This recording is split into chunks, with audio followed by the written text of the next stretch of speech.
থেকে আপনাদেরকে জানাই আন্তরিক শুভেচ্ছা এবং অভিনন্দন। আজ আমি তরমুজের জুস অতি সহজে কিভাবে বানানো যায়, সামনে পবিত্র রমজান মাস এবং প্রচণ্ড গরম এবং সামনে তরমুজের সিজন খুবই, এখন অল্প অল্প তরমুজ উঠেছে বাজারে, কিন্তু অতিরিক্ত তরমুজ আরও কিছুদিন পরে পাওয়া যাবে। এভাবে আপনারা দুটো উপকরণ দিয়ে বাসায় তরমুজের জুসটা বানিয়ে খেয়ে দেখবেন। আমি এখানে তরমুজ নিয়েছি, এভাবে কেটে পিস নিয়েছি। আমি আজকে তরমুজ দিয়ে জুস করব, এই জন্য প্রথমেই তরমুজটা কেটে নিয়েছি। আর এখানে একটা মিক্সিং জার নিয়েছি, এই জারের মধ্যে আমি তরমুজটা ঢেলে দিচ্ছি। তারপরে আমি চিনি দিয়ে দিচ্ছি, মেজারমেন্ট কাপে 2 ভাগের 1 ভাগ পরিমাণ। আর মিষ্টিটা আপনারা যে যে পরিমাণে খাবেন ওই পরিমাণে দিয়ে দিবেন। আর দিয়ে দিচ্ছি সামান্য পরিমাণে লবণ।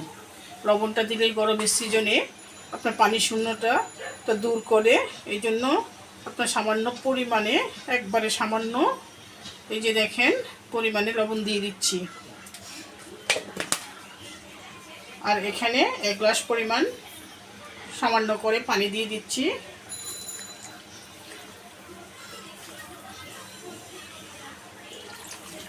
এই পর্যায়ে আমি তরমুজটাকে ব্লেন্ড করে নিচ্ছি। আমার জুসটা রেডি হয়ে গেছে। এই পর্যায়ে আমি জুসটা একটা চাটনির সাহায্যে ছেঁকে নিচ্ছি।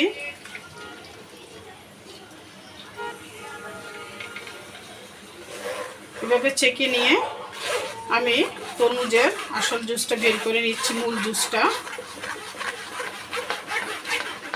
আমি জুসটা বিচিগুলো ছেড়ে ফেলে দিতে, তাহলে কিন্তু আমার আর জুসটা চাকতে হতো না, কিন্তু আমি বিচিটা না ফেলানোর জন্য এখানে ছেঁকে নিচ্ছি। আপনারা যদি তরমুজটা কাটার সময় বিচিগুলো ফেলিয়ে দেন তাহলে ছেঁকে নেওয়ার প্রয়োজন নাই।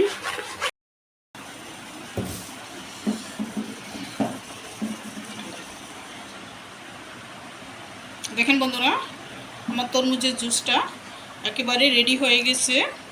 এই যে গরমের সিজনে তরমুজের দিন চলে আসছে, এই তরমুজের জুসটা মাত্র 2টা উপকরণ দিয়ে অতি সহজেই এই জুসটা ঘরে বানিয়ে খাওয়ানো যায়।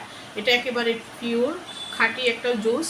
এটা আপনার এই গরমের জন্য আপনার অনেক উপকার এবং শরীরের জন্য উপকার। এভাবে যদি বানিয়ে খেয়ে আপনারা করেন তাহলে শরীরে ঠান্ডা এবং অনেকটা ক্লান্তি দূর হবে।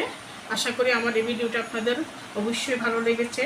আমার এই ভিডিওটা যদি ভালো লেগে থাকে তাহলে অবশ্যই আমাকে লাইক, শেয়ার, কমেন্ট করবেন এবং অবশ্যই প্লিজ আমার চ্যানেলটাকে সাবস্ক্রাইব করুন। এই বলে বিদায় নিলাম। আসসালামু আলাইকুম।